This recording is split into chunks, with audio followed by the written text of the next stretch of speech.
Tyndale Audio presents The Good Life by Charles Colson and Harold Fickett from Tyndale House Publishers. I'm Todd McLaren.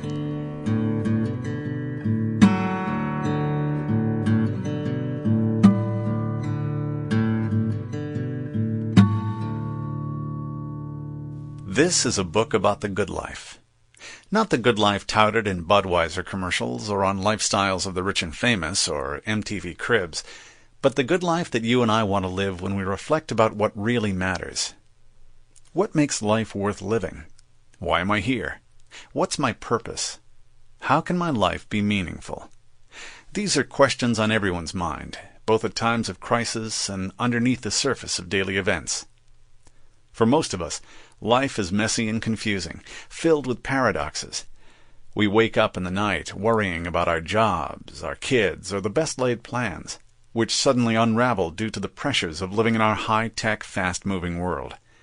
One day we seem to have things under control. The next day we get steamrollered by events.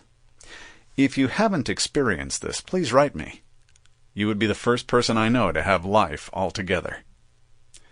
As I was editing the final draft of this manuscript, I had an eye-opening experience which illustrates how this book may help us make sense out of life and cope with its frustrations. My daughter Emily and her son Max were home with Patty and me for Christmas. Emily is the single mother of a 14-year-old autistic son.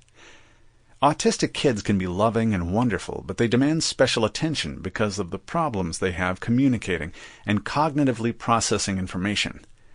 They especially need order and certainty in their lives. When Max arrives at our house, he immediately checks the closet for his toys, scans the pictures on the wall, and tries the appliances.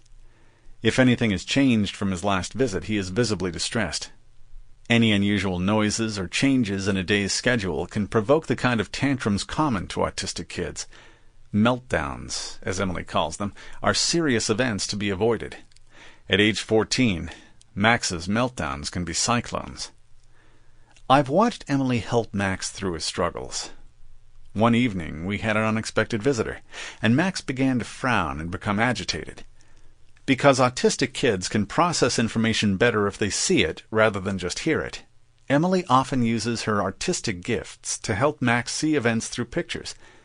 As she sensed Max's distress that evening, she immediately sat down with him and began sketching simple line drawings, one after another, each in its separate graphic box, like a comic strip. She was providing Max with an explanation for the changes he had witnessed. This man, the visitor, worked with Grandpa. He was also a friend who occasionally took Grandpa fishing. See the boat? See the sunshine? He just brought by a Christmas gift. See the box and its wrapping and the big bow? Max calmed down. Emily's words and pictures helped him make sense of what he was seeing and experiencing, in the same way that an instruction manual can make sense of assembling a bike or inserting a graphics card into a computer. The more Max understands, the less prone he is to become confused and distressed. As I watched Emily, I thought, of course, this is what we all need, a manual for how things work when our own cognitive abilities leave us bewildered and our coping skills have reached their limit. All of us are like Max at times.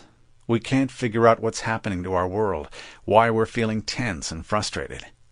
So we throw our own kind of tantrum. We gossip or assert our superiority. We get drunk or have an affair. We go on a credit card shopping spree. We irritate the boss until he's obliged to fire us. We thrash around in the face of a world that we can't understand and can't manage.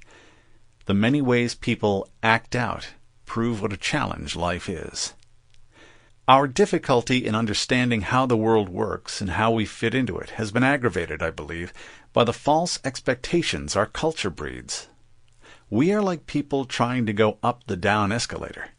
We huff and puff and go nowhere. The problem is, the culture is pushing one way, and we haven't figured out it's the wrong direction. When we ask the basic questions about our purpose and meaning, we receive false answers. Our attempts to live by these misleading answers inevitably leave us angry and terrified. So our job... Sample complete. Ready to continue?